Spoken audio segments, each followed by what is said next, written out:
proud to welcome and introduce Vicent Partal, a friend of mine, somebody whom I respect deeply.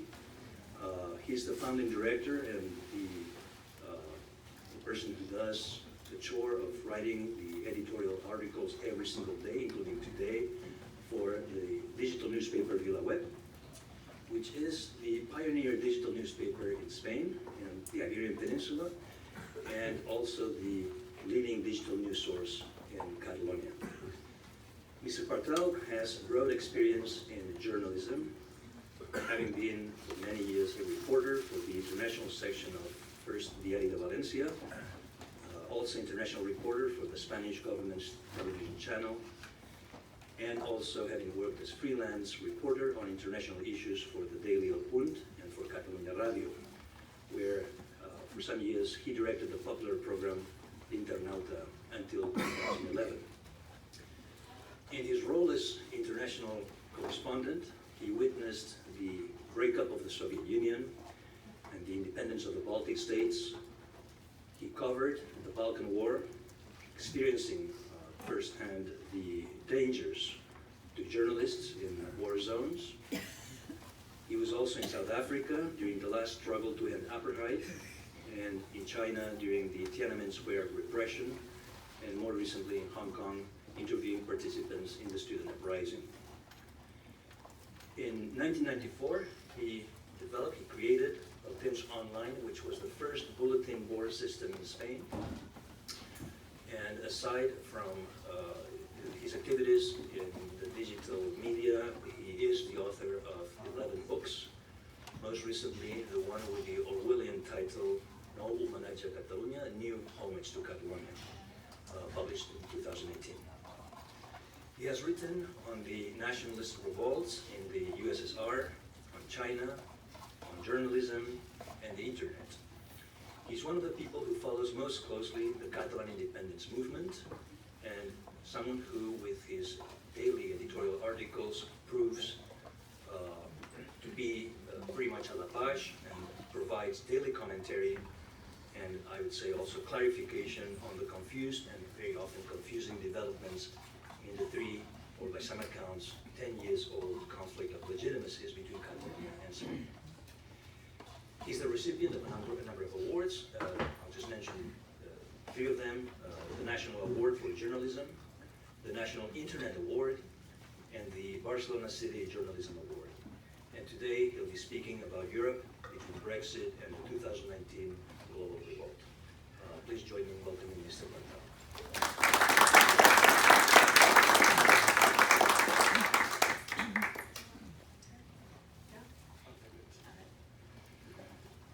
Thank you, and thank you for inviting me here to Stanford University. Thank you, Professor Resina. I will try to speak about Europe from several points of view, and about a difficult time for Europe, because we are probably among one of the greatest crises on the construction, on the building of the European unity. And we're facing a lot of things that were wrong in the past are now coming to us and forcing us to rethink the project. But not only about Europe, but about this so-called global revolt that the last months of last year was making headlines all over. Because, in my opinion, everything is interconnected. So what is happening in Europe has something to is not only a European affair, but it's a global affair. It's happening all over the globe. This is a headline I found funny, if I can say that. On the Washington Post, they say, ditches in Lebanon. There is always ditches in Lebanon, but in this case, were protesters ditches in Lebanon. Fires in the heart of Barcelona, protesters setting fire to major streets and squares in Barcelona. Tanks on the streets of Chile, amazing picture. It seems from a weekend of worldwide protests. Yeah, that was happening. That was happening last October, November, December. It is still happening today. Yesterday there were huge confrontations in Beirut, for instance. Of course, we journalists try to create very easily concepts, and so the people begin to talk about these link-up protesters around the globe, in this case, young Catalans protesting also with Hong Kong, etc., and especially Hong Kong is making a lot of headlines, and in my opinion, what is happening in Hong Kong is very relevant to the whole world. It's not just a local affair, but they are opening the way to a lot of things happening, and it is true that Hong Kong is exporting the protest techniques, but something more than the protest techniques all over the world. So let me start with some pictures. This is an amazing picture. I hope it's okay. This is protesters in Santiago de Chile using laser beam to stop police. They are sending laser beams to a police van, so they stop the van using that technology. That's right, the origin of this is Hong Kong. Protesters in Hong Kong began to use the lasers to the faces of the policemen to stop them when there are some kind of repression activity. This is, you will remember probably, Hong Kong airport being blocked by the protesters in August. That was a very smart move because they realized that airports today are a global hub, especially in cities like Hong Kong.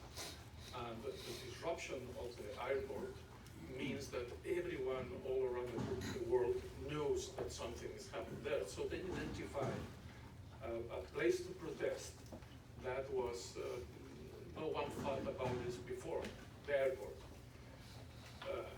This is Barcelona airport. If you compare the photos, it's almost the same. This is Barcelona airport when the protest for the sentencing of Catalan leaders by the Spanish Supreme Court erupted. So people in Barcelona copied what people in Hong Kong was doing. Of course, we have other forms of protest, original forms of protest. For instance, blocking the roads, but not in a traditional way. This is Beirut. They block almost all the downtown Beirut, city center Beirut, by doing things like this. This is a yoga class. So the protest was just doing yoga class in the middle of the street. And this sounds like a preparation for a concert. It's a stage, lights, sound, but it is something particular because it is in the main highway in linking Catalonia and France. Protesters cut the highway, and in a matter of 1 hour, they built a stage, and there was music and poetry and all these kind of things for 2 days, stopping the main highway linking South Europe from Narbonne to Girona for 2 nights and almost 3 days. But in this particular way, it's not a classical way to stop the traffic, but something different, something innovative. Of course, there have been huge demonstrations, all these kind of activities where people didn't notice it if it were not accompanied. It were a little thing happening in every city. There was huge demonstrations. This case is in Beirut, one of the main places of this kind of revolt. This is in Barcelona after the sentence, 4 columns of what it was called the Freedom Walk. 4 columns walk for 100 kilometers across the country, going into Barcelona and entering at the same time into the city, almost 1 million people protesting. In Chile, we have seen some of the most striking demonstrations in the last years in Latin America. It's a huge movement in Chile that it's making headlines all the time. And of course in Hong Kong, you will remember in August, the protest against the extradition law, 50 figures always are under discussion, but they say 2 million people in the streets. Let's say 1 million and a half, it's not relevant. A lot of people took part in this demonstration. So there is something really happening all over, and there is a characteristic which is surprising, and this is the amount of violence that is happening in places where there were not so much violence before. Santiago, Chile again. In Barcelona was a big surprise. The whole downtown Barcelona full of barricades, fire, and big clashes between police and protesters. Of course, Hong Kong, that's all of us know what is happening in Hong Kong these days, or Beirut. I insist that yesterday, still in Beirut, there were heavy fights. And there's a surprising characteristic. I was talking a few days ago with one of the chief police in Barcelona. He told me, this is strange because we are attacking the protesters, but they are attacking us. And that didn't happen before. So we have seen things like this. This is Paris. The Gilets Jaunes movement, and see how the people is attacking the police, even if they are using this kind of things that they use, but people is going after the police. And this is Barcelona. It's examples, but it's all over happening. People attacking the police, and police leaving the scene under this pressure from the people. Well, we can talk in this sense about this Global Revolt 2019. And in fact, it happens in a lot of cities all across the world. It's mostly urban revolt, but not in all countries. But we have seen serious problems in Haiti, Nicaragua, Ecuador, Chile, Malta, Prague, Moscow, Khartoum, Beirut, Baghdad, etc., etc. There is any set of characteristics we can say, how does this work? How is this global revolt? Well, I think first and very important is the informal organization. This is a new kind of revolt. There is no, let's say, political parties, big movements, very well organized. It's very informal. Things happen. People doesn't know exactly how happen, but things are happening. Then you have this from very specific demands to general demands. Movement starts with something, I will tell you later, something that is very specific, very quick to understand, and then evolve to major demands, politically speaking. It's a social explosion, and this is important. This is a big difference. What we are witnessing now is a social explosion all over. And it's not, it's very different of this kind of movements in the past. I will elaborate also more on this. It's driven by young people, but have a strong social support. And these characteristics are happening all over. Talking about the informal organization, well, first, this is a leaderless movement, in part because it's a way to confront repression. For instance, in Hong Kong, in 2014, there was the umbrella movement, and there was strong repression against the leaders of the umbrella movement, so the movement now is leaderless. So it's much more difficult for the authorities to prosecute a movement if it is leaderless. And there is no real political parties involved. There is no direction, a strategic direction, something like this. That works because at the same time it's technologically intense. And this is a very important question. The movement is organizing itself using technology, using apps, using websites. For instance, in Hong Kong is this website that is something like Reddit, People go inside, make proposals, vote for actions, and then people goes or not, but things happens through online system that organize what they are doing every time. In Catalonia, this was the same case. It appears, I don't know if I can say movement, because in fact it's not even a movement. It's something called Tsunami Democratic, protesting the sentence against the Catalan politicians. And this is also an app. I will explain you later something about this way of working.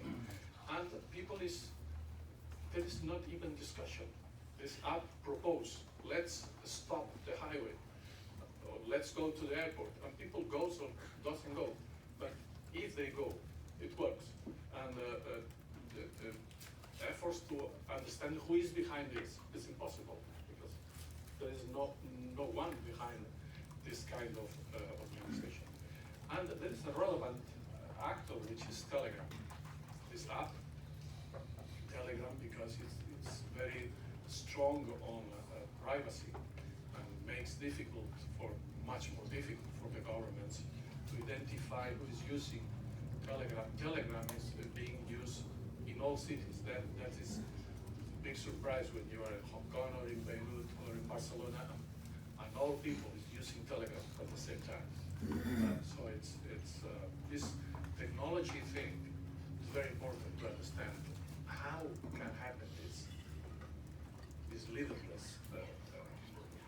Of course, this has been understood by media. This is Financial Times leaderless rebellion using the 4 cities, Hong Kong, Beirut, Barcelona, and Santiago, that I'm using also.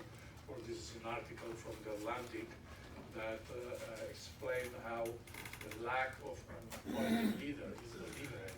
It's something that people is using to better fight. It is much better if we don't have a leader that can be prosecuted, and if we can organize ourselves in a different way. The idea of from a specific to general demands is another interesting thing. This has been happening in the past in other movements, but in this case it's much more clear. For instance, everything started in Santiago with the metro ticket, the bus and metro ticket. The government decided to raise the price of the metro ticket, and that creates a movement. That the first action was to go inside the stations without tickets, and then the police was against these people, and that was a change that started a revolt. In Barcelona, it was the court, a Spanish Supreme Court verdict against the Catalan government leaders that sentenced them to 100 years of prison for the Declaration of Independence of 2017. In Beirut, it was very interesting. Government tried to tax the use of WhatsApp. Well, the governments try to do things. Sometimes you can even understand why. So they tried to tax the use of WhatsApp, and that creates a revolt of the population, because WhatsApp and all social media was a very easy way and very cheap way for them to connect with their families and so on. And of course, most of you know this tradition law, the idea of this is tradition law that allows someone in Hong Kong to be transferred to mainland China and to be judged in the courts, in China's courts, creates the movement in Hong Kong. But that very quickly evolved, and on all cases. In Santiago, people very quickly realize that they need constitutional changes, because the current constitution in Chile is still the one that Pinochet creates by the end of his mandate, and it has been changed never, have strong economic implications, because it is, let's say, very much supporting the rich people and these kind of things. So from the metro ticket, they goes very quickly saying, no, what we need is to reform the constitution. And in fact, today, the Chilean government agreed that some kind of reform, we will see what happens, but they at least agree that some kind of reform is needed. In Barcelona, of course, there's been this process of Catalan independence, and this protest highlight the political problem that is between Spain and Catalonia. Half of the Catalan population doesn't recognize themselves in the Spanish constitution and wants a change, but the Spanish government doesn't want any kind of change, so that evolved also. In Beirut was very interesting because from a WhatsApp discussion, they go through democracy discussion, and this is happening very fast, in a matter of weeks, if not days. And in Hong Kong, they finally established these so-called DeFi demands. They wanted to stop the law on extradition that is already happened, and then they want to stop police violence against the people, investigation of the police violence, and at the end, democracy. Because, as you know, in Hong Kong, there is not real democracy in the sense that people doesn't elect their authorities. There is a very complicated system of election of their authorities. But at the end, if we try to say, what means all these kind of things? What is the meaning of this? In my opinion, there are two things that are happening all over and that have consequences. First is the rise of inequality. This is going up and up, and people is very tired of this, and people it's impossible to not to express anger against this situation. And then the authoritarianism, especially the reaction of the police and governments to any kind of protest, in very different conditions. Of course, it's not the same as you can imagine Hong Kong, Beirut, Barcelona, and Santiago de Chile. Four absolutely different constitutional, democratic, social situations. But all over it's happening the same thing. People want changes. The reaction of the government and the establishment is very aggressive. And that makes the people broken the confidence of people in politics. That comes from the past. It's not just happening now, but this kind of movement is highlighting how much the confidence in politics is broken all over. At the end, if one word is enough to explain that, is dignity. People at the end is asking for dignity. We want to be respected, we want to be heard, we want to have the right to do something in the middle of this. Let me jump to another place in Europe that it's not part of this global revolt because the problem started 1 year ago, 1 year and a half. It is France on the Yellow Vest movement. It's the same thing as dignity driven. As you know, the Yellow Vest is a revolt of people in the streets that use the Yellow Vest that you are using in your car as a show of protest, and that is they are fighting against the government for weeks, for 1 year and a half already, and share the same characteristics. It's an informal organization. They don't have any structure. There's no, let's say, a Yellow Vest central committee. That doesn't exist.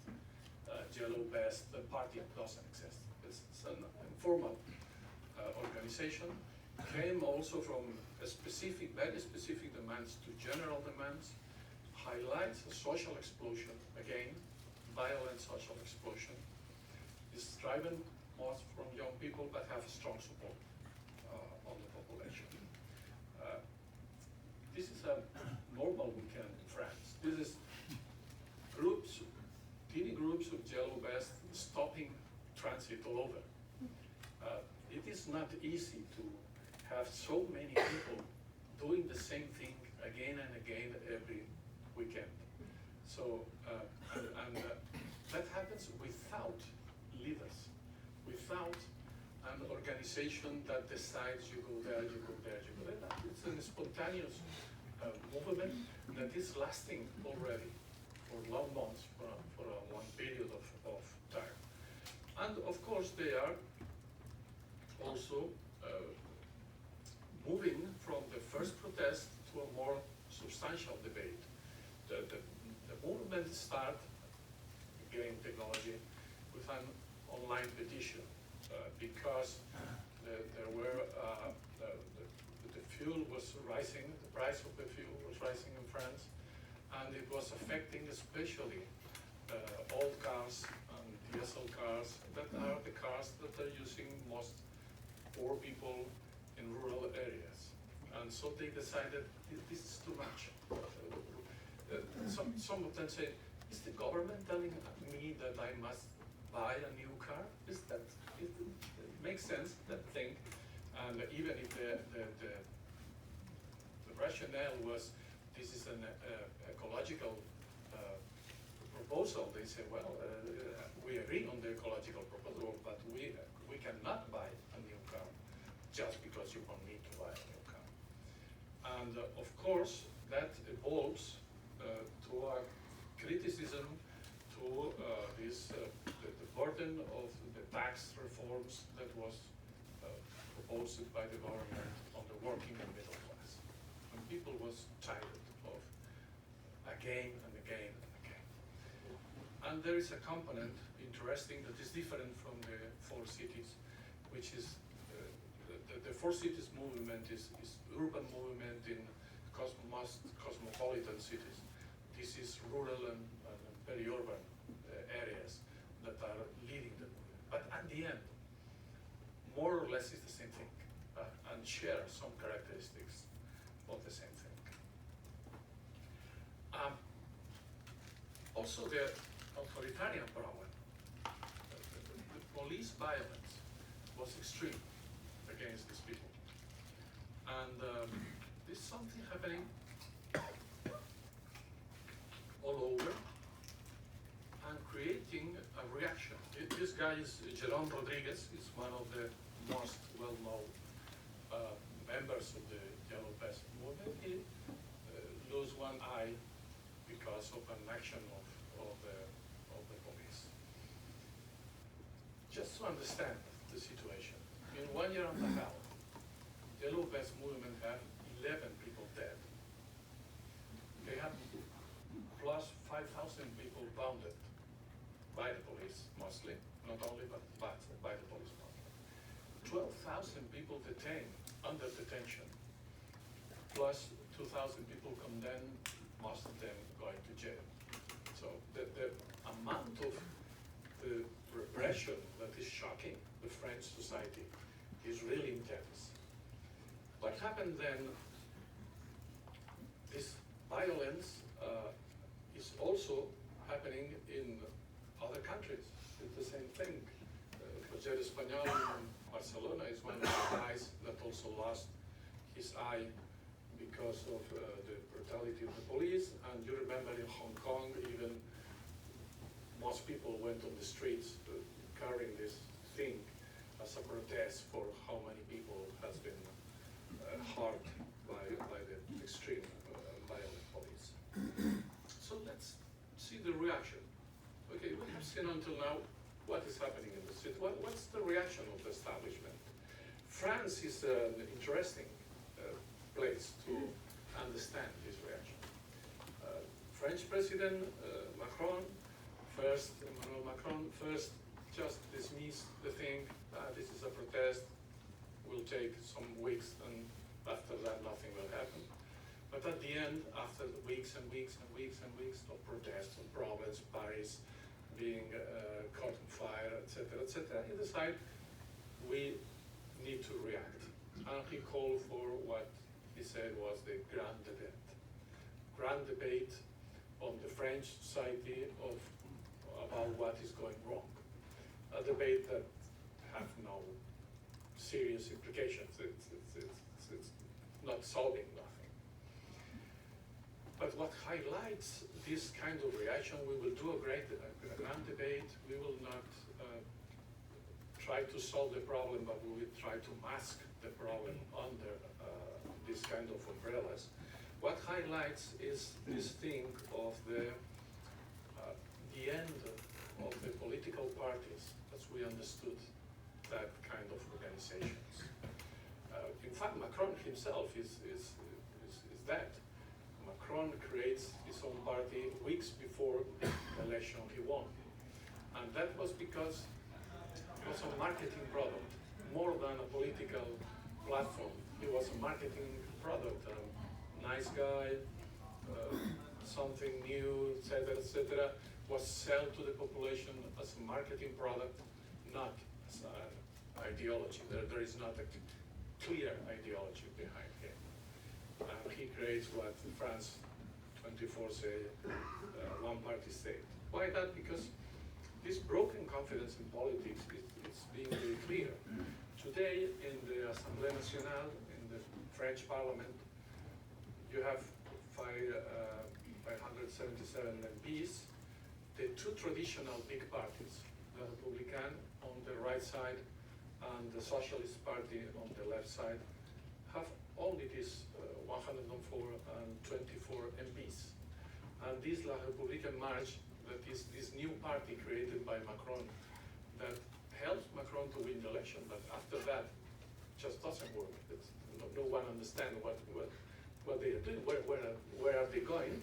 They have now 303 MPs. If we take a if we see this historic look, this is the last elections, French general elections, and the result, remember, is 577 MPs. The result of the two big parties. They change the name sometimes, but it's the big party of the right and the big party of the left. In 1997, 506 MPs belongs to these two parties. Then 498, 499, 474, and all of a sudden, 128. This is something happening in between. Something serious is happening here in between, even from a statistical point of view. What happened is that this broken confidence in the political parties are changing the political scenario, especially in Europe.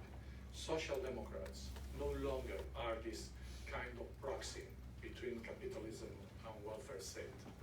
People doesn't believe they can help them to have a better life. So they just abandon them. The right-wing parties, the moderate conservative parties, still, some of them are still keeping something, but always they are under a heavy pressure.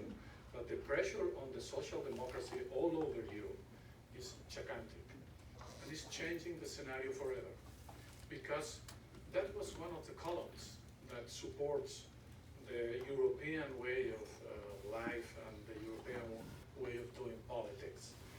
But these guys, the social democrats, people lose their confidence absolutely with them because they were abandoning the traditional, the people that they were voting for them, traditionally speaking. Of course, all the crises, the euro crisis and the banks crisis, the financial crisis, have the answer of why this is happening. And it's not only a question of all the economic data that if you want, we can come back later on, but it's a disaster again, a disaster, that level of employment, everything. Imagine to what extent, these are figures from August last year of youth unemployment rates in the European Union. In Spain and Greece, you have 53% and 52% of young people without any job. And it's much more, because you must understand that in summer, both in Spain and Greece, there is a rise of unemployment, but it's employment for a short period of time based on tourism. And And also you must understand that a lot of people in Spain and Greece are leaving the country. There is a lot of young people leaving the country, so they are not, the statistics doesn't reflect these people, but with these figures, you can imagine there is no hope. It's so easy. There is no hope for the people leaving, young people living in some countries of Europe. And not only that, it's not just a matter of economy. There is no hope, there is no confidence on the moral compass of politics. And the Greek crisis was very important in this case. Do you remember when Syriza formed government in Greece, they decided to fight against the austerity programs that the European Union want to impose on Greece. I will not discuss about it, these programs. I just only want to concentrate on the consequences of this.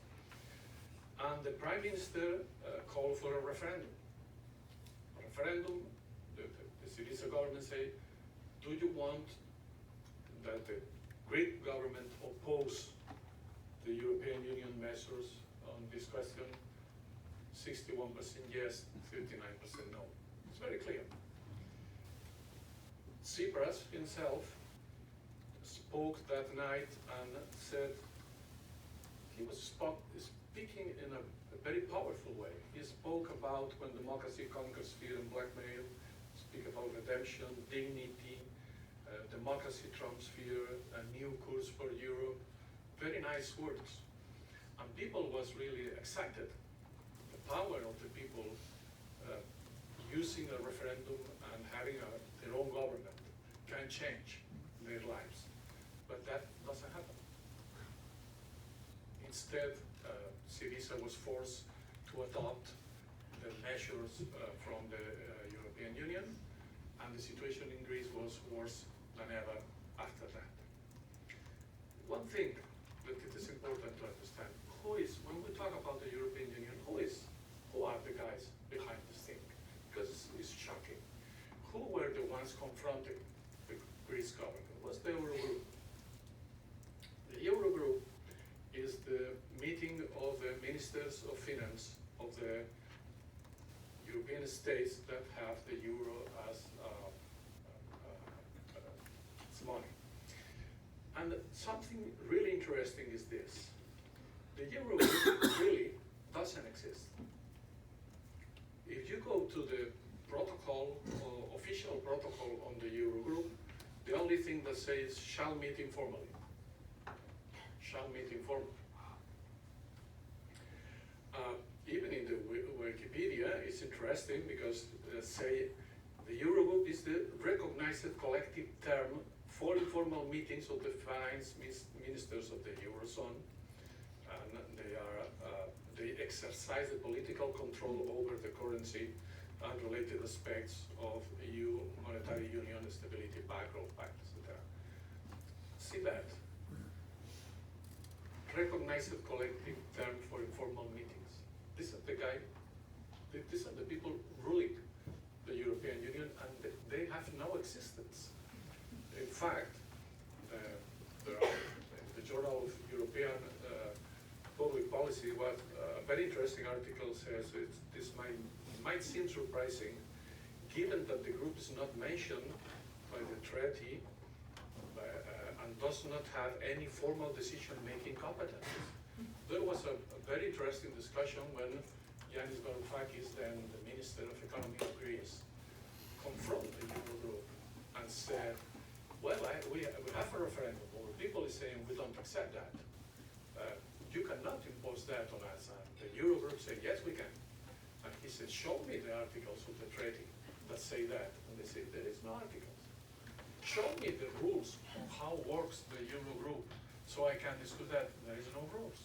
There is nothing.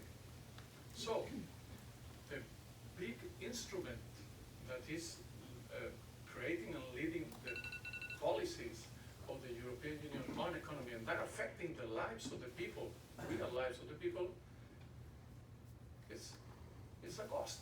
It's something that you cannot go there and say, okay, under the rules of the Eurogroup, I can protest, or under the rules, there is no rules. It's something, it's a kind of postmodern dictatorship, something that there's nothing, it doesn't exist, but they rule everything. So, of course, people it's very shocked when they realize that. But this movement, the one question is the separation between these guys, both sides of the problem, is being very much higher now than ever. So the big question is, can they understand? Can these guys in the governments understand what is happening in Europe and all over the world?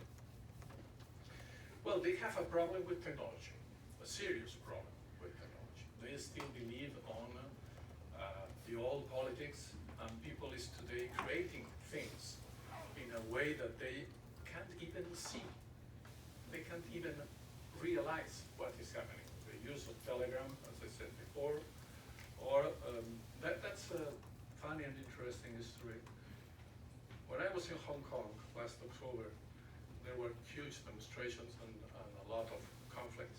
And I was surprised when going down to the metro station, I found the students buying with coins all tickets to the metro. In Hong Kong, there is an app called Octopus that you can buy anything you want. You can go in the metro, buy anything. It's one of the most technologically superior societies in the world. But they were one by one queuing, buying all paper tickets. So I asked them, why are you doing that? Say, that's the only way government doesn't know we are here. So these young people is aware on how to avoid control. And this is very important. These kind of things are very important and makes a difference, creates a real difference.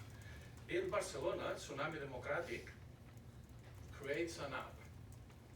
They have an app that runs on Android phones, but you need a QR code that only can be passed physically one-to-one. So you cannot download. You can download the app, but then you need to find someone who has this QR code, and by getting both phones together, then you are part of it, and you are all right, you are here.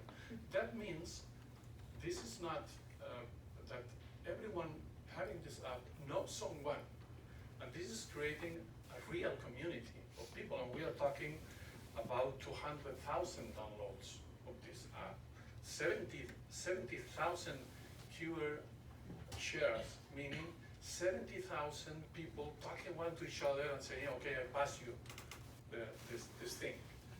And what they do with these kinds of things, for instance, during the highway, stopping the highway thing, Tsunami Democratic called for the people to go to the high-speed train station to stop the high-speed train station. People went there, but they were using this QR to say to their people, no, this is a fake, go to the highway. So all the police went to the highway train station, and they copy the highway without any kind of problems. So technology is really, it makes it hard for these elites to understand how this thing is working, how it's happening even. This is a photo I did.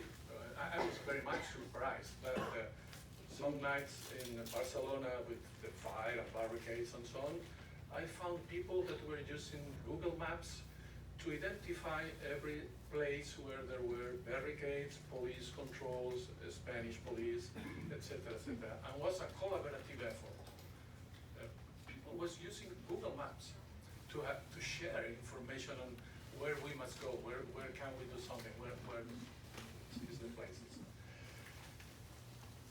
And probably what the leads, for the leads is more difficult to explain is that then what happens is that people support this thing.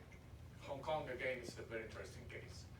There were the local council elections, and the difference is absolutely Chinese won the elections on 2015, 299 councillors, down to 59 now. It was a major change. And the authorities didn't realize. In fact, Harry Lam was saying, now the election will demonstrate that you are a minority creating problems because the majority of the people will vote for us. No, that was not the case. In Barcelona, there is a recent article from Professor Libertad González that she analyzed the effects of the riots on the on the elections that happens weeks later, and using maps and very accurate techniques, they identify that in the streets where there were major problems, major riots, people voted more and people voted more for independence, which was absolutely surprising for what the people was saying, and it's something very similar to what is happening in Hong Kong. So let's go finishing. The Brexit, of course. When I think, do they understand what is happening? Brexit is the most dramatic case because Brexit is a complete disaster. It's something that really hurts our understanding of Europe. I never expected to see something like this, and I'm very sad on the Brexit. But at the end, what Brexit shows is that we haven't understand nothing.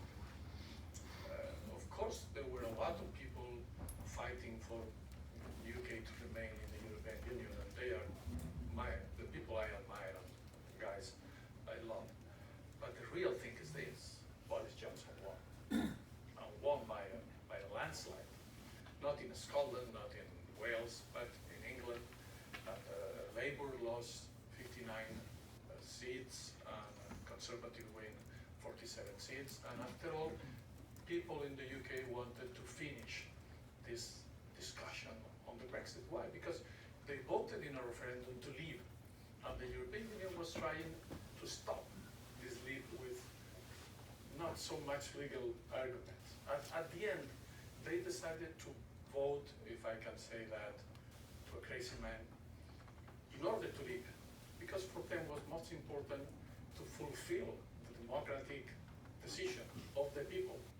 And sometimes, although I'm very sympathetic with the cause of the Remain, I also want to, I ask sometimes to my friends, from a European perspective, it is not something that must make us thinking.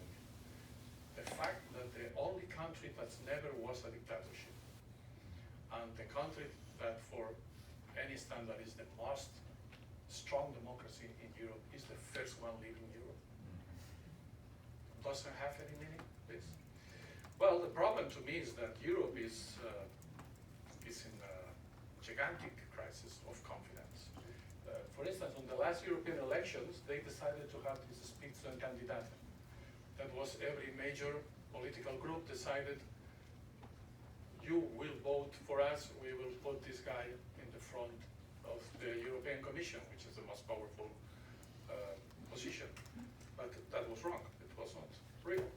Conservatives decided Manfred Weber is our candidate, but at the end, Ursula von der Leyen was a candidate. Why? Well, someone decided. Votes of the people doesn't mean nothing. We have seen very dramatic things happening in countries like Hungary or Poland. We are accepting inside the European Union people that say that they are illiberals, which is a very funny word. And for instance, in Hungary, they say that they are, this is a declaration, but a statement by Viktor Orban, that the liberal state does not reject the values of the liberal democracy, but does not adopt it as a central element of the state organization. And we allow that.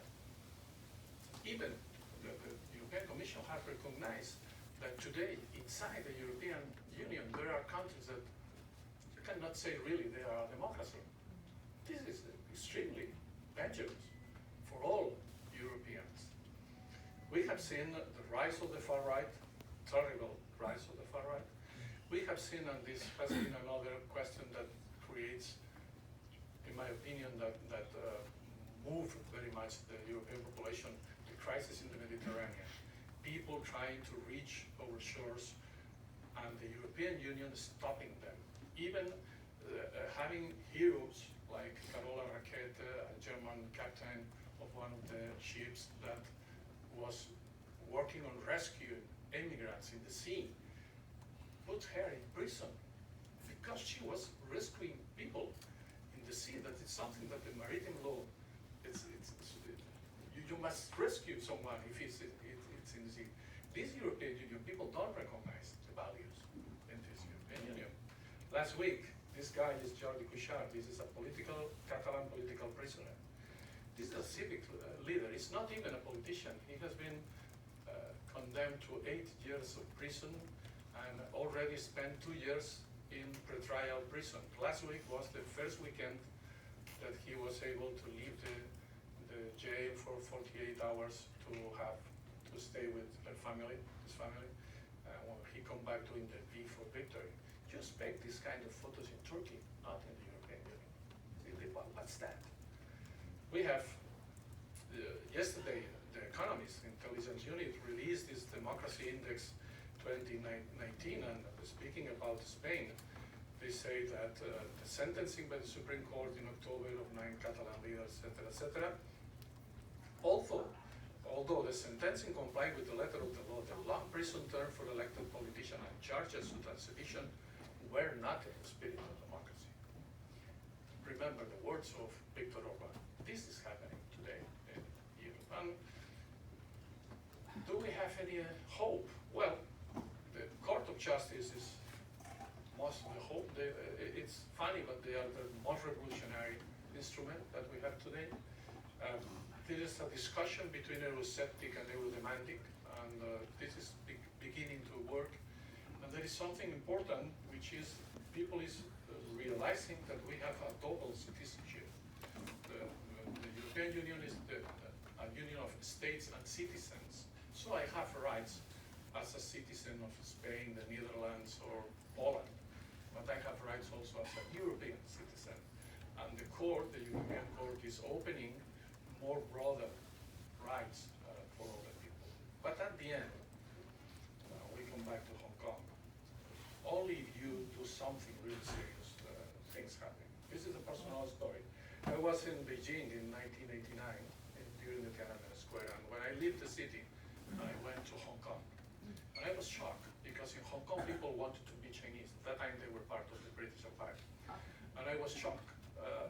After a long conversation, I understood what happened. They were Chinese, so they want to be Chinese, of course, because they were Chinese, regardless of what was happening in China. Today, I was in September, they are creating a dynamic identity. They don't feel themselves as a Chinese. So in a period of time of 30 years, a population can change, can decide, use democracy as a way to identify yourselves, create a movement. In Taiwan also is very interesting. I think Hong Kong is a beacon today with this idea of localism, with the brave behavior, building this democracy as an identity. And again, there are some lessons. Building a we is essential. You can create a we, but which kind of we? This is the important thing, is which kind of we. This idea of be water, don't get caught, that they were using this famous quote by Bruce Lee, that in fact is a Confucian, okay, don't go that way. And I think we need to dream and build with passion. Again, we need passion for all things. If not, we are in a very difficult situation, because this passion, this idea that we can build a better society was in Maastricht when the European Union built the Treaty of Maastricht, and it's vanishing. So can we come back to this time? Can we fight against for different kind of Europe? What happens where Europe was disappearing? And sometimes I want to look to the borders. This photo is on Kiev in Ukraine, that remind us that still the European project is relevant. But something. It's a call for action. And we need to understand that the dignity of the people is the most important thing, that European is losing perspective and need to fix that. And we need to rethink with passion all this process. Thank you for having your time.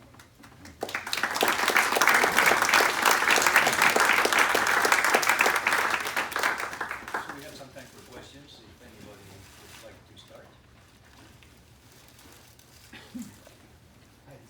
Thank you for the speech. It was great, the conference. On the European matter, many of the Europeans, many of us, we feel less and less represented by the European institutions, and I think it's a common statement across people from all positions in Europe and across many countries.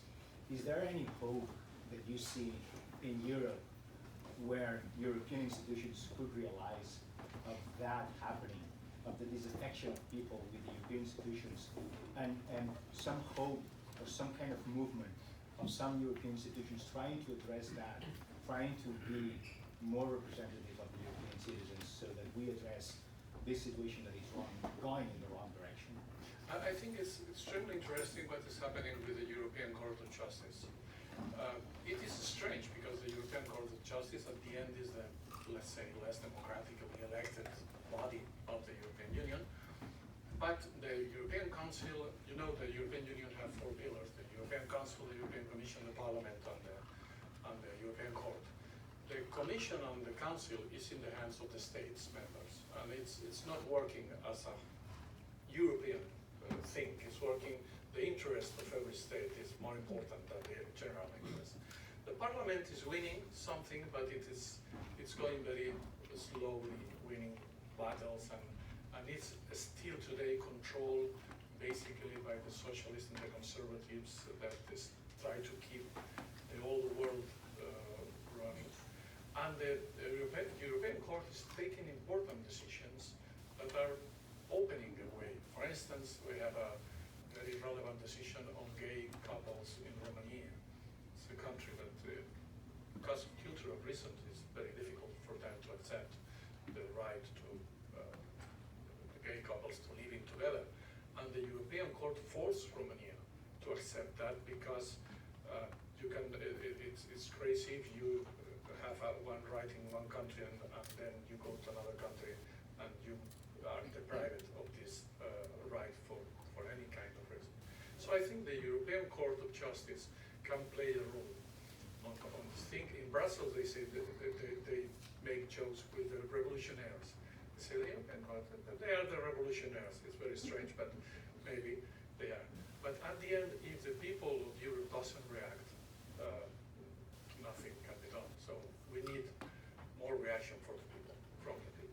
In 8 days, 3 hours and 3 minutes, Britain will be out officially. Yes. They're not coming back in. And watching the debates go back and forth, I think Guy Verhofstadt, whom I met many years ago, doesn't get it. Barnier never got it. And that whole crowd, as you say, is from another generation, don't get it. And Britain is not going to be locked in because they haven't settled the free trade agreement. They're out.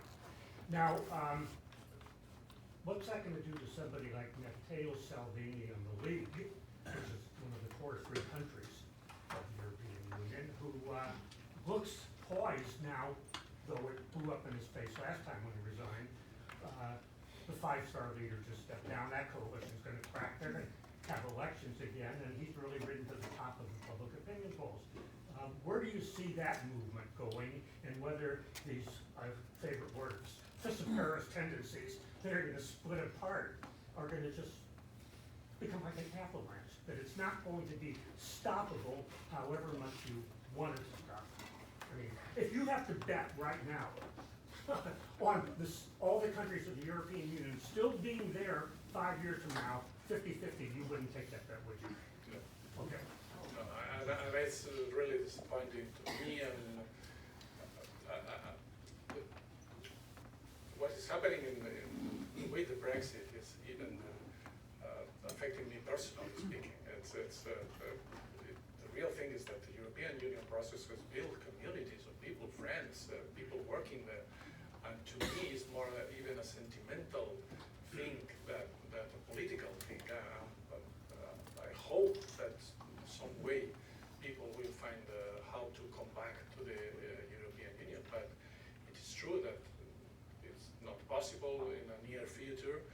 And I'm afraid, very much afraid, that UK leaving the European Union mean that some other countries will begin to think the same way.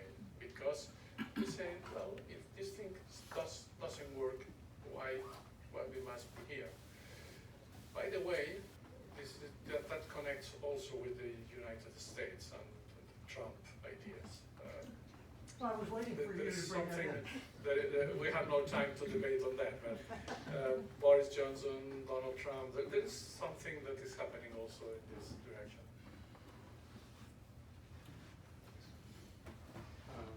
Yeah, I wonder whether your criticism of the European Union and the story you tell around is a bit internally contradictory and inconsistent. I mean, you also point out that the Court of Justice of the EU, the most supranational institution, the one the furthest away from voters, is actually the one that steps up and issues rulings against countries like Romania, Poland, Spain, and so on.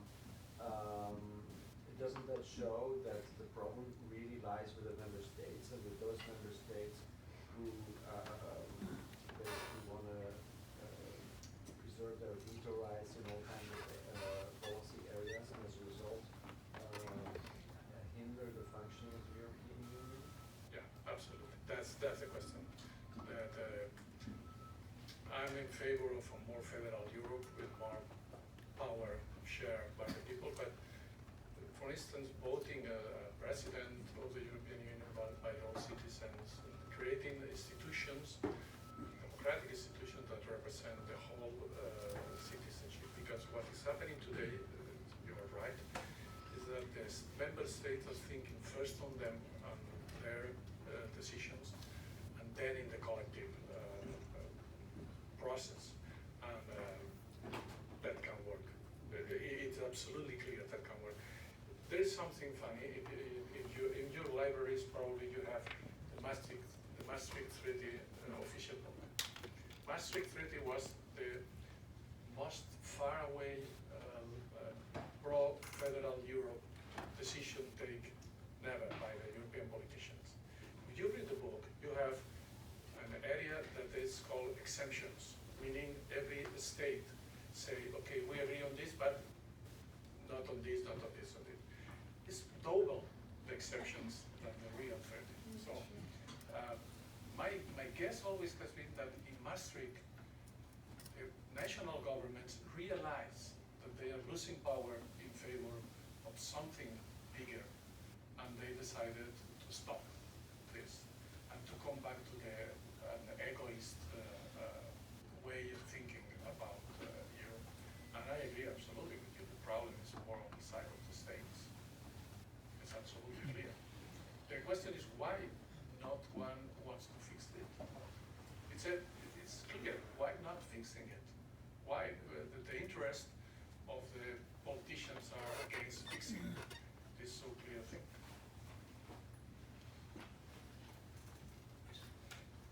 Thank you so much for a very interesting talk. You mentioned that people are losing trust to social democrats in Europe. And I live in Northern Europe. I came as a refugee from Middle East and lived over there. And last year I was visiting Northern Europe, and I was quite shocked by seeing so many women in hijab, in burqa, and so on. And I remember that Europeans were not so good at integrating even people like me in the country. And when I was there, I was shocked by this situation, because the society become kind of not absorbing people, and those people by hijab show that they don't want to be part of the society either. And don't you think that that mistrust to social democrat among people, part of that is not the economical things, but also is about the lying that the social democrat always say that we want the diversity and bring the people without no plan to integrate, without no plan to like ask people to adjust to the society. Like Europe now is becoming like too divided by these women who go in the dark and don't want to be part of the society, and the society that the people who see that social democrats are lying. These people are not part of the society. This is not exactly the case, because the most serious leader, the one that strongly support a policy of open borders has been Angela Merkel, which is on the right, but to my understanding, she has a very good moral compass in this question. So it's not exactly the social democrats as you, in the northern countries especially, the social democrats were the soul of a welfare state that 20 years ago, 50 years ago, everyone wants to be there and to live there. And this is being destroyed, economically destroyed, and we are seeing the rise of the far right in countries like Denmark or Finland that I never expected in my life to see something like this. I don't think that the so-called Muslim questions or immigrant questions is the big question. I think it's really that the people is living, the way people is living is worse than 10 years ago, than 20 years ago. My daughters will have a worse life than me, and that's unacceptable. People is very tired of this thing. But again, I will come back to the question before about the states. The crisis of the immigrants or the refugees coming to Europe, and I'm absolutely clear that my position is that everyone has the right to search for a better life anywhere in the world. I don't agree with the people that say you cannot come here. I absolutely refuse that thing. But the question is that the states, the European Union can take a lot of this kind of immigrants, for instance, from Turkey, people that now are in refugee camps in Turkey. And if distribute them across Europe, there is very few people on every city, and you can manage that.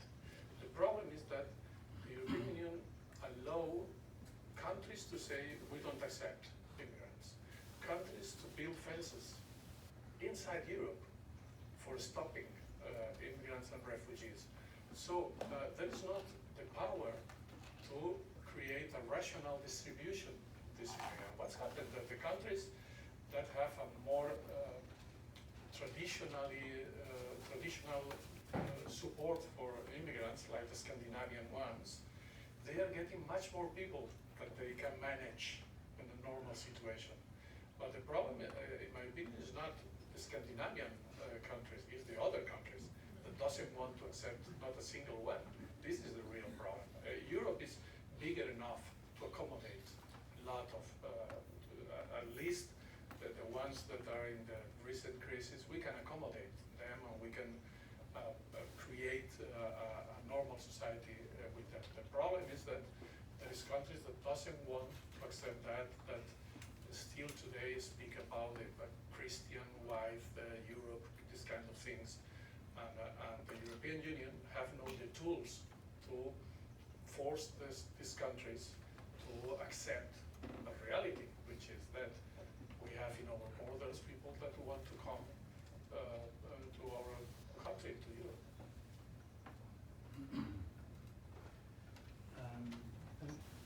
Two related questions. A couple of years ago, Professor Please speak Ramon, up louder. I'll try. A couple of years ago, Professor Ramon invited somebody from the University of Barcelona talking about the independence of Catalonia. On a different floor. Anyway, after the talk, I talked to him about the connection, the relationship between the independence movement in Catalonia and the Flemish people in Belgium. And his comment was that, well, we don't talk much to the Flemish because they're too much right wing. And so now we see that after the referendum, that Puigdemont is in fact sort of the celebrated guest of the DNA, the MBA. Flemish The MBA new- party. Pardon? MBA party, the new Flemish alliance. Alliances. Could you comment on that? And then the second part is, now that he spending time in Belgium and there were extradition requests, it appears that these Euro arrests are not very effective, that in fact Belgium never or very seldom extradite anybody. And one of the problems seems to me that the different countries have different languages, and the word rebellion or sedition cannot be found in the German law books. And so basically there's never any match. So you cannot say, well, yes, on the basis of this, this will be applying here too, and we will extradite the person like this.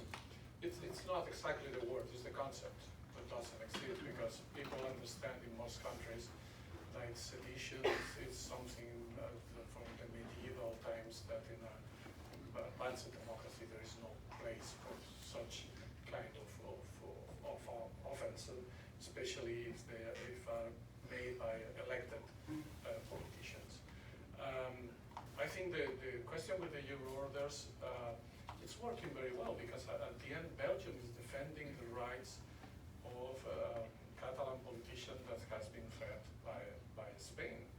And in fact, I must remember that Mr. Puigdemont has been already in a court in Germany, in the Schleswig-Holstein court, and that court found himself not guilty of sedition and rebellion. So because they understood, the German court understood that the charges the Spanish government is creating against the former president of Catalonia are political inspired charges, and doesn't allow in a normal democracy.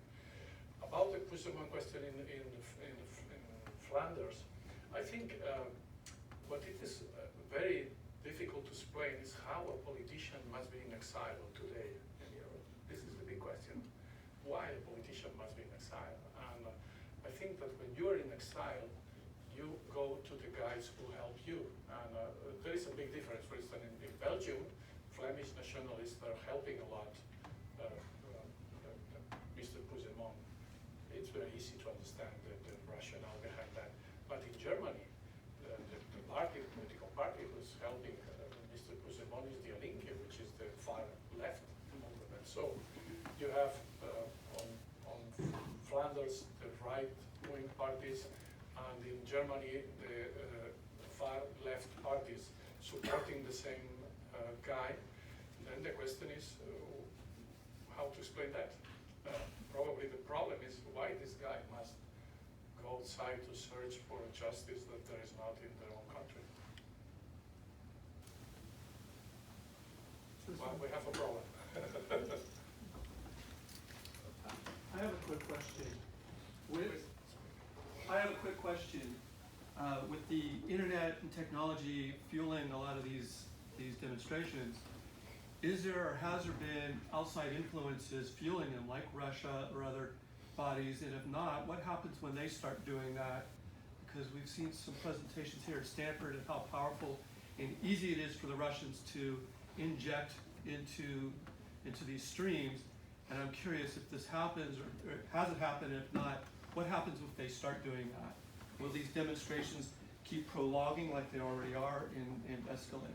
Yeah, of course this is a danger. Not only Russian, but Chinese also. They are using, they are somewhat trying to interfere in these movements and things, and because of geopolitical reasons, they want the European Union to be as weak as possible. And yes, this is a threat. The question is that you must deal with this. What you cannot expect is that the people just decide not to do nothing because there is the fear that there is an interference for a third country. Probably we need more time. All these kind of things are very new. It's happening now.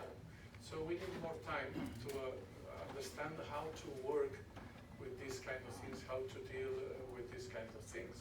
For instance, I'm as a journalist honest, I'm much more afraid of Facebook than of Russia. That's my opinion.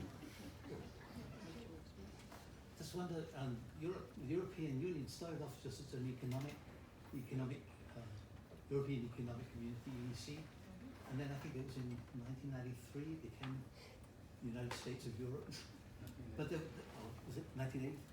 But anyway, it was done quite a bit later, and I don't remember, there was no referendum in any of the population. Yeah, but it just became a political union instead of an economic union. I just wonder. There were referendum and most of them lose the referendum. Yeah. The governments lose the referendum. People doesn't want that. So it's I understand your question, but let me say something. The European Union was born as an economic body. In fact, the origins on energy, to share energy between France and Germany. But the profound meaning of the European Union is to avoid a war. Germany and France have made war 3 times in 100 years, and that was the biggest crisis in the world ever. So the basic of the European Union is to reach a way to avoid war. And in the beginning it was through the economic collaboration, but inevitably, it's inevitable that the political collaboration is really important in Europe, because if not, you are losing the values that are at the end of the process. This project of the European Union have no meaning if we forget that we must avoid war in Europe, and that we must find a way to collaborate, different countries with different cultures, different languages, different religions, different backgrounds. I don't know who is. One more? I was curious. I mean, I see an optimistic viewpoint here that Europe has. Can you speak? I wanted to present maybe an optimistic viewpoint here that we're actually not seeing the downfall of United Europe, and that we actually don't need a European identity. We need a global identity. And what we're seeing, I was wondering about. I love your title about Global Revolt. Right? You're talking about Europe, but it's a global revolt. And is it not a global revolt, but it's actually a rising common sense? And the fact that the European Union, his rise is an economical thing that kind of disregarded the fact that southern states like Greece and Portugal and Spain sort of became the marketplace for Germany and France. Yes. And that's not acceptable to the common person. And I heard you saying that there's a sentimental thing about being united in Europe, not having a passport, and me having grown behind the Iron Curtain. I know what that's like. So there's nothing more valuable than not having a passport anywhere, basically, right? But I don't think what we're seeing is the loss of sentimentalism. I think, in fact, what this shows is more unity among people. And instead of seeing a top-down approach for a united Europe, we're seeing a bottom-up approach. It actually needs to enlarge a little bit and take into consideration the basic common cultural values that are valuable, that sort of got lost in the European Union. So we can have an identity of a European, but with respect towards the culture and the economy and the needs of the people in the different countries. So I'm actually seeing it not as, I would love European, not what I'm saying, but that what we're seeing actually is just an upgrade, an enlarging of that original concept that's beautiful and needs to happen all across the world, including here, because now we're building a wall here, north to south, right? We built one east to west. But, so we're seeing just a spread of the same concept, but that needs to embody more of the democracy and economical power, like economical things across the world. I think that the idea of Europe has been working well when that has been real upgrades for the real people.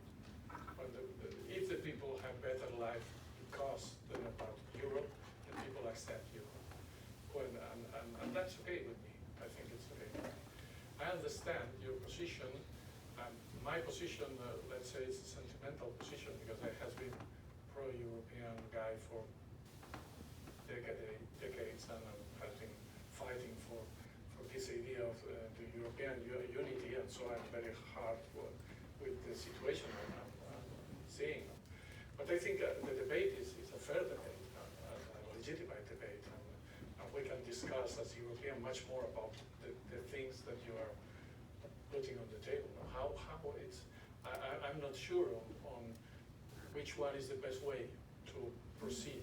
If we must go to a United States of Europe, or if we must stop and go a little back and then share more things. I'm not sure. What I'm worried is for the first time in my life, I fear the Euro disintegration, and this is something I don't want to live. But I agree that there is a legitimate discussion. The current European institution doesn't allow, and that is one of the problems. They have a bureaucratic idea in Brussels, and they doesn't allow people, the ones who demand more, the ones who demand less, to be part of the debate. This is a big problem for Europe now. Yeah, kind of picking up on the same question, you put your finger on the problem very well, I think, when you talked about the Eurogroup and the fact that there's a fake institution in some ways, right? And that the power is being held by people who don't seem to have legitimacy. So how do we get there? Do you think that there's any possibility of something like a constitutional convention or something like that in Europe? No. That, or some process by which the European Union might regain the legitimacy that it seems to be losing? And how would that look like?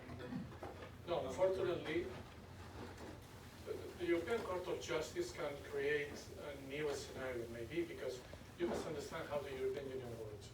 Before the European Union, this kind of institutions was built because there were a war and someone conquered a territory, or because there were a wedding between the princess and the prince, or something like that. The European Union is a new kind of institution because they are using the laws.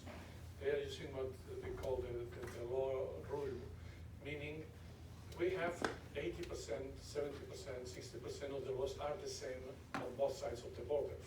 So if you are Germany and I'm France, and we have the same 70% of the laws, we can keep the very difficult cultural and identity discussions away, because in fact we are the same thing. If the European Court is able to translate that worked very well in economic terms to the rights of the people, maybe something will happen there. Because if I feel comfortable with my European identity and the combination of my national identity and my European identity, something can happen. Kind of a big change in the institutions will not be allowed by the states. No way. They don't want, and it's much more difficult every day. You can conciliate today Hungary or Poland with Portugal. It's impossible. There is no ground even for the discussion. It's two different planets. It's impossible.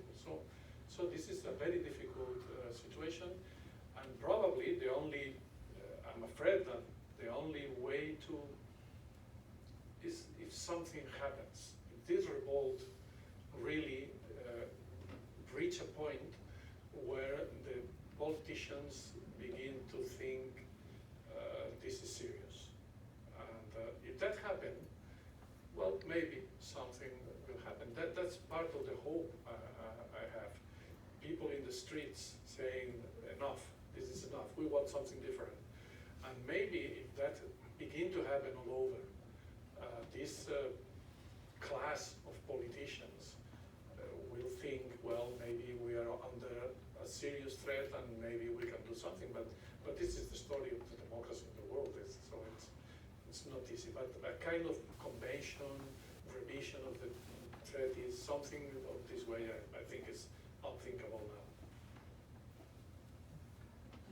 In your conference, you touched on the topic of identity politics. Now you're referring again to identity. And there is a thesis of this author, chapter book, Why Nationalism, Yael Tamir. She says basically that we are living in a revival of identity. Fukuyama is talking about this as well. And the problem is that we refuse to see it, in the sense that the right, the conservative, with the exception perhaps of Angela Merkel, they are fine with the market. Okay, so here the individual liberalism, individual is the central agent. Let's keep aside the demos, the group, the community. The problem with social democrats, building on your argument, is that they believe in individuals, but they don't put boundaries according to this guy onto what is part of the demo or who is part of the demos. Then here we see the Tea Party, for instance, saying, well, we have very clear who's the Tea Party, sorry, who's the community, the American community, and who's not.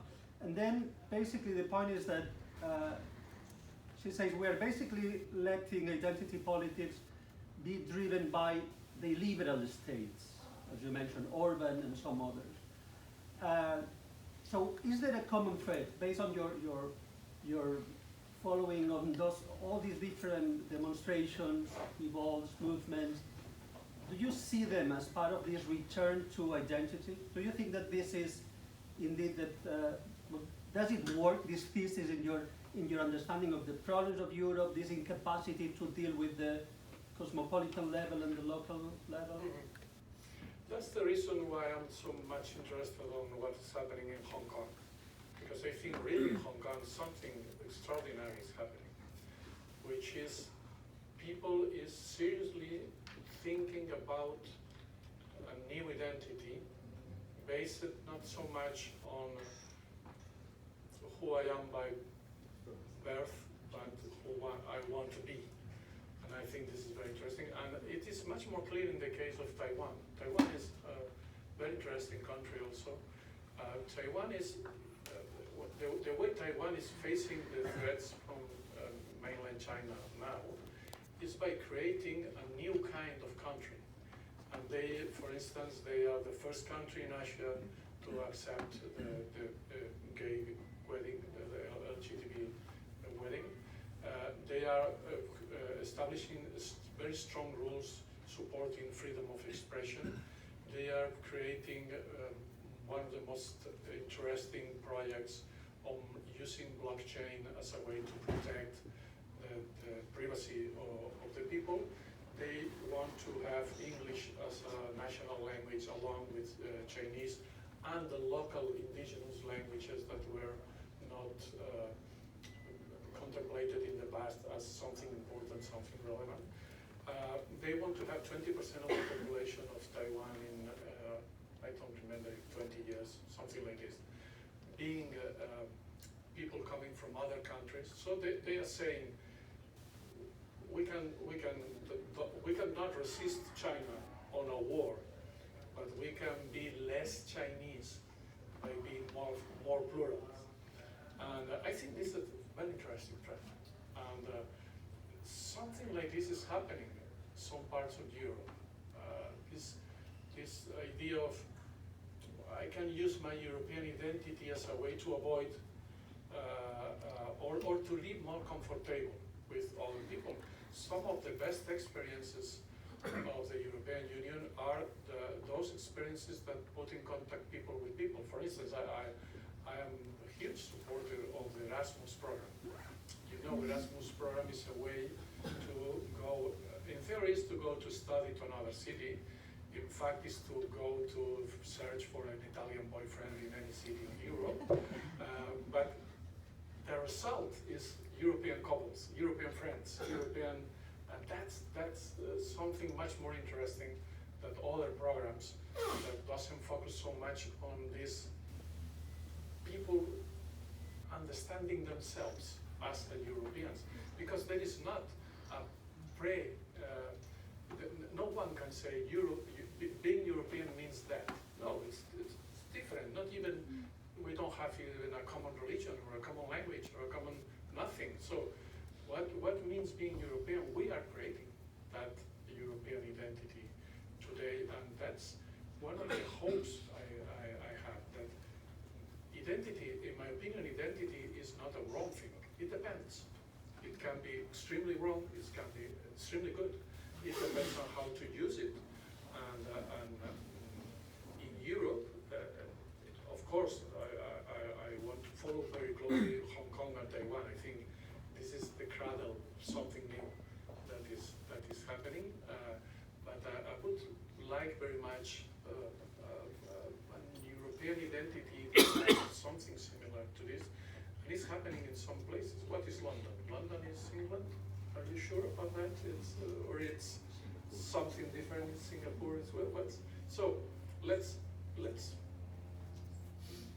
create something new. I think that this is the most interesting thing we can do today, but it is really difficult because the hate politics. Unfortunately, we have also Stepanov himself is living in Europe now, so you can imagine what is he driving in Europe. You spoke a lot about how young people are often kind of at the center of a lot of these movements, but at the same time, young people, at least in the United Kingdom, were more likely to view themselves as Europeans. Their votes often went to liberal or social democratic parties. So I'm curious if you think that I'm curious what implications you think that'll have for going into the future with the European Union, where young people are frustrated but also view themselves as either European or global in terms of how they identify.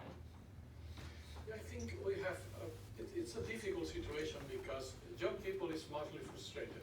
That's the real definition. And they are worried, and they are right to be worried. For instance, in the United Kingdom, the Extinction Rebellion movement that is fighting the consequences of the climate crisis, it's very important now. I have some parts of this leaderless, ideologically interesting movements. The problem for me now is the economy, because we have seen, this is not, we cannot talk about Europe, but about the world. In this globalized world, we have this discussion about the nomadic workers and people working on less pay jobs related to the territory and so on.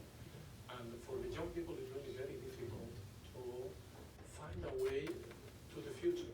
And this is a major crisis in my understanding. I have two daughters, and I'm really afraid about what's the world they are living, they will live. So, but I think young people is teaching something, again, this idea of leaderless movements. The idea of leaderless movements, it's interesting because it's working. This is the big difference. We have theories in the past against the leaders, top down, bottom up, etc., etc. But this time it's working. It's working because of the technology. And that is not the idea of the older guys. This is the real action of the young people. So the young people can teach us ways to understand the world. But I'm afraid that economy will be a major problem. How we can create a society where 30+% of the young people have nothing to do